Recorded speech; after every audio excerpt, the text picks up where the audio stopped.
Student, उम्मीद करता हूँ कि आप सब अच्छे और ठीक होंगे। तो हमने बहुत पहले सेल बायोलॉजी का लेक्चर फर्स्ट डाला था, जिसमें हमने बेसिक्स ऑफ सेल बायोलॉजी और सेल थ्योरी, उसके साथ साथ सेल थ्योरी के इंसेप्शन भी कवर कर लिए थे।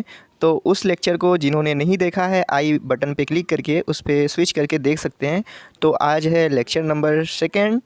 तो चलिए हम सेलुलर टोटोपोटेंसी से शुरू करते हैं। सेलुलर टोटोपोटेंसी क्या होता है? सेलुलर टोटोपोटेंसी मीन्स यह एबिलिटी होता है सोमैटिक सेल्स का कि जिससे कि होल ऑर्गेनिज्म बन सके। जैसे कि कोई प्लांट सेल है, प्लांट सेल में मोस्टली देखा गया है कि कोई भी प्लांट सेल आप न्यूट्रिएंट मीडिया पे ग्रो कराएंगे तो उससे पूरा का पूरा प्लांट बना सकते हैं। जैसे टिश्यू कल्चर में आप देखते होंगे, वहाँ पे छोटा सा पार्ट कट करके लेते हैं, फिर उसको ग्रो कराते हैं ऑक्सीजन और साइटोकाइनिन का मात्रा देके, तो उससे कैलस बनता है। फिर कैलस से जब वहाँ पे शूट और रूट का ग्रोथ हो जाता है तो उसे हम पॉट में लगा देते हैं, तो उससे नया प्लांट बन जाता है। ठीक है, तो यहाँ नीचे लिखा गया है totipotency can be easily demonstrated in the plant cell. तो ह्यूमन का सेल, जैसे अगर प्लांट में तो टोटोपोटेंसी देखा जाता है, लेकिन ह्यूमन में बात करें तो ह्यूमन में टोटोपोटेंसी को नहीं देखा जाता है मोस्टली। अब पोटेंसी की बात करें तो पोटेंसी जैसे यूनिपोटेंट सेल होता है, मल्टीपोटेंट सेल होता है, प्लूरीपोटेंट सेल होता है और टूटीपोटेंट सेल होता है। तो मैं यहाँ पे ये भी डिस्क्राइब कर देता हूँ। तो यूनिपोटेंट सेल वो सेल होते हैं जिससे सिर्फ एक टाइप का सेल बनता है, जैसे कि ह्यूमन का स्पर्म और ओवम। तो ह्यूमन का स्पर्म और ओवम बनाने वाले जो सेल होते हैं उसे हम यूनिपोटेंट सेल बोलते हैं। प्लूरीपोटेंट सेल क्या होता है? प्लूरीपोटेंट सेल वो सेल होता है जिससे कि बहुत सारे प्रकार के सेल्स बन जाते हैं, लेकिन उससे सिर्फ ट्रोफोब्लास्ट नहीं बनता है। जब जैसे आप एनिमल पढ़ेंगे, जूलॉजी में देखेंगे तो प्लूरीपोटेंसी का वहाँ कॉन्सेप्ट आता है, तो उससे सारे सेल बन जाते हैं, बट वो जो ट्रोफोब्लास्ट होता है जो हमारे जाइगोट या एम्ब्रियो को न्यूट्रिशन प्रोवाइड करता है, वो नहीं बनता प्लूरीपोटेंट में। फिर आता है मल्टीपोटेंट सेल। तो मल्टीपोटेंट सेल क्या होता है? उसके सेट के सेल के ग्रुप होते हैं, ग्रुप्स ऑफ सेल। कोई लीवर बना रहा है, कोई किडनी बना रहा है, कोई हार्ट बना रहा है, तो उससे मल्टीपोटेंट माने कि उससे बहुत सारे आप सेल्स से आर्गन बन रहा है। ठीक है, ग्रुप ऑफ सेल्स से आर्गन बन रहे हैं मल्टीपोटेंट, जो बहुत सारा बना सकता है।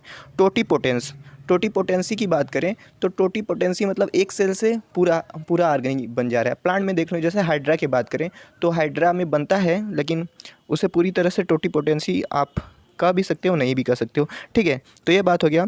तो सबसे पहले टोटीपोटेंसी का जो डिस्कवरी था वो जर्मन बॉटनिस्ट हेबरलैंड ने किया था 1902 में। ये जो टोटीपोटेंसी था कि प्लांट जो होता है, एक प्लांट सेल से पूरा प्लांट ग्रो कर जा रहा है, तो इसे सबसे पहले स्टीवर्ट नाम के वैज्ञानिक ने प्रूव किया था। उन्होंने क्या किया था कि कैरेट का एक सेल लिया था, गाजर का एक सेल लिया था, और उससे पूरा गाजर का प्लांट ही बना दिया था, है ना। अच्छा, चकित करने वाली बात। तो फिर सेलुलर टोटीपोटेंसी का यूज क्या है? तो सेलुलर टोटीपोटेंसी का, जैसे कि सेलुलर टोटीपोटेंसी के कारण हम टिश्यू कल्चर कर सकते हैं। माइक्रो प्रोपोगेशन जो है से टिश्यू कल्चर का एक्सटेंडेड फॉर्म में, जहाँ पे एक प्लांटलेट से, एक सेल से, एक दो सेल से उसको ग्रो करा के हम बहुत सारा प्लांट तैयार कर सकते हैं। फिर production of virus free plant. तो क्या होता है, कभी कभी होता है किसी जगह पे कोई प्लांट ग्रो कर रहा है, ठीक है, मान लीजिए प्लांट की जो स्पीसीज है ख़त्म होने वाली, उस पर वायरस अटैक कर चुके हैं, लेकिन ऐसा होता है प्लांट का एक पार्ट हो जाए जिसे हम एपिकल मेरिस्टेम बोलते हैं, सेम या रैम, जैसे root apical meristem, stem apical meristem. तो वहाँ पे वो इतना तेज़ ग्रो करता है ना, वहाँ पे वायरस का मतलब नहीं होता है इफेक्ट। तो उसको, उस पार्ट को लेके जो होता है एपिकल मेरिस्टेम, उसको लेके उसको हम कल्चर करके उससे वायरस फ्री प्लांट का प्रोडक्शन कर सकते हैं। फिर सेलुलर टोटीपोटेंसी से आर्टिफिशियल सीड प्रोडक्शन भी कर सकते हैं। जैसे कि आर्टिफिशियल सीड प्रोडक्शन में क्या करते हैं, सोमैटिक सेल्स को लेके उसको कैल्शियम एल्जीनेट से क्या करते हैं, चारों तरफ से पैक कर देते हैं। तो ऐसे हम आर्टिफिशियल सीड प्रोडक्शन भी कर सकते हैं। फिर अब आते हैं, देखिए यहाँ पे लिखा है मनुष्य के शरीर में लगभग 200 टाइप के सेल्स होते हैं। तो सेल्स के अलग अलग फंक्शन होते हैं। ओके, तो ये फैक्ट है। देखिए क्वेश्चन है यहाँ पे कि which of the following plant cell can not used in micro propagation or tissue culture. तो देखिए यहाँ पे, एक मिनट, रोटेट हो रहा है। तो यहाँ पे कहा है कि कौन सा सेल है जो टिश्यू कल्चर में नहीं यूज किया जा सकता है। तो देखिए जो भी अगर लिविंग सेल हो गए, लिविंग सेल का यूज कर सकेंगे, लेकिन यहाँ पे ABC देखिए, xylem vessel cell, sclerenchyma fibre, sieve tube cell. Sieve tube cell के क्यों, वो तो जीवित है, लेकिन उसमें न्यूक्लियस नहीं होता है ना, तो ये इस सब का किसी का हम यूज नहीं कर सकते हैं। ओके, फिर आगे हम बात करते हैं शेप ऑफ द सेल्स, मतलब अगर कोई सेल है तो उसका जो शेप है, साइज है, वो उसका कोई इम्पोर्टेंस होता है क्या? तो हाँ, इसका इम्पोर्टेंस होता है। जो भी जैसे कि शेप, सबसे पहले शेप की बात करें तो जो सेल होते हैं अपने शेप में वेरीज करते हैं। कोई डिस्क शेप है, कोई प्लेट शेप है, कोई राउंड है, कोई लंबा है, तो उसका अलग अलग हर जगह देखेंगे तो आप सेल अलग अलग दिखने को मिलेगा। ठीक है, तो फिर साइज पे बात करते हैं तो माइकोप्लाज्मा जो है, माइकोप्लाज्मा का सेल सबसे छोटा है, 0.3 माइक्रोन मीटर इन लेंथ होता है। और बैक्टीरिया जो होता है prokaryotic cell 3 to 5 micron metre होता है। ह्यूमन आरबीसी का साइज कितना होता है, यह क्वेश्चन पूछा जाता है, तो याद कर लीजिए। ह्यूमन आरबीसी का जो साइज होता है 7 माइक्रोन मीटर इन डायमीटर होता है। यहाँ पे देखिए, जैसे पहले मैं बोला था कि जो शेप होता है सेल का वो वेरी करता है to perform different function. Okay, ये हो सकते हैं disc shape, polygonal, columnar, cuboidal, thread like or irregular. तो study of shape of cell is important in diagnosis cancerous cell to normal cell. तो देखिए, जैसे कि जो नॉर्मल सेल होते हैं वो अपना डिवीजन करते हैं, उसका साइज जो होता है मेंटेन होता है, लेकिन जो कैंसरियस सेल होता है उसमें अनलिमिटेड डिवीजन होते रहता है और उसका शेप साइज सब वेरीज करा जाता है। तो उससे हम कैंसरियस सेल का अध्ययन करें। जैसे नीचे देखिए, जैसे मान लीजिए आरबीसी का सेल है, आरबीसी है, अगर जैसे माइक्रोसाइटिक आरबीसी और मैक्रोसाइटिक आरबीसी दिया गया है यहाँ पे। तो अगर आरबीसी का साइज जो 7 माइक्रोन का होता है आप जानते हैं, लेकिन अगर उसका साइज छोटा हो जा रहा है, तो छोटा हो जा रहा है साइज 7 माइक्रोन मीटर से, तो क्या हो सकता है? हो सकता है कि पायरोडाक्सिन डिफिशियंसी, थैलेसीमिया हो गया हो, उसमें आयरन डिफिशियंसी हो गया हो, या सिड्रोब्लास्टिक एनीमिया हो गया हो। अगर समझ लीजिए, अगर वो साइज है आरबीसी का 7 माइक्रोन से बढ़ के बड़ा हो जा रहा है, तो उसमें क्या हो सकता है? उसमें विटामिन B12 की कमी हो सकती है, फोलेट की कमी हो सकती है, कोई लीवर का डिजीज हो सकता है। तो ये जो सेल का जो साइज और शेप का अध्ययन होता है ना, बहुत सारे डिजीज को क्योर करने के लिए, उसको आइडेंटिफिकेशन के लिए यूज किया जा सकता है। ओके, आगे बढ़ते हैं। तो जैसे कि मैं पहले बता चुका हूँ, स्मॉलेस्ट सेल जो होता है वो होता है माइकोप्लाज्मा। इसे सेल वाललेस, जैसे कि smallest cell without cell wall रहेगा तो माइकोप्लाज्मा। अगर क्वेश्चन में आ जाए आपके कि स्मॉलेस्ट सेल विथ सेल वाल, तो आप वहाँ बैक्टीरिया चूज करेंगे। एक स्पेसिफिक बैक्टीरिया है डायलिस्टर न्यूमोसाइटिस, ठीक है, नीचे दिया भी गया है। ये सबसे छोटा है with cell wall. Largest unicellular plant कौन है? तो ये एक एल्गी है, green algae Acetabularia, 10 to 14 cm in length होता है। यहाँ पे कुछ पॉइंट है जो एग्जाम के पॉइंट ऑफ व्यू से बहुत ही इंपॉर्टेंट है, आप सब इसे देख लीजिए। लार्जेस्ट प्लांट सेल कौन है? फाइबर ऑफ रेमी, ठीक है, बोहेमिया निविया यूट्रिएसी फैमिली से है, तो उसका जो फाइबर ऑफ रेमी होता है वो 35 सेमी इन लेंथ होता है। लार्जेस्ट एनिमल सेल कौन होता है? नर्व सेल होता है 19 सेमी। ओके, लॉन्गेस्ट है, देखिए यहाँ लॉन्गेस्ट एनिमल सेल दिया है ना, longest animal cell nerve cell होता है। अगर यही लार्जेस्ट दे देता तो वो ओवम हो जाता। तो याद रखिए, अगर लॉन्गेस्ट और लार्जेस्ट में बहुत अंतर है। लॉन्गेस्ट माने लंबा, और लार्जेस्ट मतलब कि उसका डायमीटर में पूछ रहा है। अगला दिया है point, largest prokaryotic cell. Largest prokaryotic cell होता है स्पाइरुलम वोलुटेंस होता है। आगे बात करते हैं surface to volume ratio of the cell.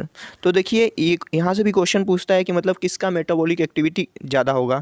तो देखिए, जितना छोटा सेल होगा, ठीक है, उसका सरफेस वॉल्यूम रेशियो जितना छोटा होगा उसका एक्टिविटी उतना ही ज़्यादा होगा। नीचे लिखा है ना ग्रीन पॉइंट में, smaller cell more active than larger cell. क्योंकि स्मॉलर से क्यों एक्टिव होता है भाई?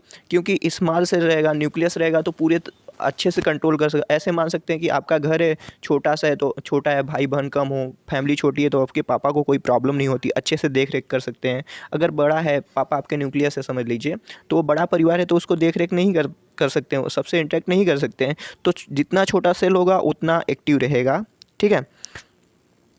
और जो साइज होता है सेल का वो डिटरमाइन करता है 2 फैक्टर, ठीक है। अगर देखिए, जितना छोटा साइज होगा उसकी आवश्यकता भी कम रहेगी, उसको न्यूट्रिएंट कम ज़रूरत होगी, ऑक्सीजन की कम ज़रूरत होगी। जितना बड़ा रहेगी उसको ज़रूरत ही बड़ा। और यहाँ पे देखिए, जो साइज होता है सेल का वो डिटरमाइन करता है कि सेल कब डिवाइड करेगा। अगर देखिए, साइज जैसे ही जैसे बढ़ रहा है, ठीक है, न्यूक्लियस का तो साइज नहीं बढ़ेगा, सेल का साइज बढ़ेगा। अब छोटा जब सेल था तो न्यूक्लियस उसे पूरी तरह से कंट्रोल कर रहा था, ओके। लेकिन जैसे ही सेल का साइज बढ़ रहा है, ओके, तो न्यूक्लियस का कंट्रोल उस पर सट रहा है, तो न्यूक्लियस कह रहा है ओ भाई अब क्या होगा, अब तो मैं संभाल ही नहीं पा रहा हूँ, तो न्यूक्लियस कहेगा कोई नहीं मैं डिवाइड हो जाता हूँ, तो न्यूक्लियस वहाँ से कैरियोकाइनेसिस करेगा, वो न्यूक्लियस डिवाइड होगा, फिर सेल का साइटोकाइनेसिस हो जाएगा। तो ऐसे सेल का जो शेप और साइज है बहुत इंपॉर्टेंट रोल प्ले करता है। फिर आगे बात करते हैं, एक पॉइंट है ओमनी वाइवम एक्स वीवो, ठीक है, मतलब इसका है कि जीवित से ही जीव की उत्पत्ति होती है, किसी भी लिविंग थिंग से लिविंग की उत्पत्ति होती है, तो लुईस पास्चर ने बताया था। तो जैसे पहले ये था कि ऐसे वो सब थे ना बहुत कि नॉन लिविंग से लिविंग की उत्पत्ति कर रहे थे, लेकिन लुईस पास्चर आए तो उन्होंने बताया कि जो जीवों की उत्पत्ति हो रही है जीवित से हो रही है, ओके। तो उन्होंने स्वान फ्लास्क ने एक एक्सपेरिमेंट किया था। तो यही पॉइंट है, बस आप याद रखिए कि वो ओमनी वाइमम एक्स वीवो किसने बताया था, वो लुईस पास्चर ने बताया था। आगे का ओके, आगे चलते हैं। सेल एक ओपन सिस्टम है, तो इसका मतलब समझ लीजिए सेल एक ओपन सिस्टम है, इसमें एनर्जी और मटेरियल का ट्रांसपोर्ट हो सकता है आराम से। जैसे ट्रांसपोर्ट मतलब गैसों का ट्रांसपोर्ट होता है, प्रोटीन से किसी भी मॉलिक्यूल का ट्रांसपोर्ट हो रहा है, ओके। तो और एक आगे पॉइंट है कि जो स्लाइडन और स्वान थे सेल थ्योरी दिए थे, जैसे कि आपको पता है, ओके।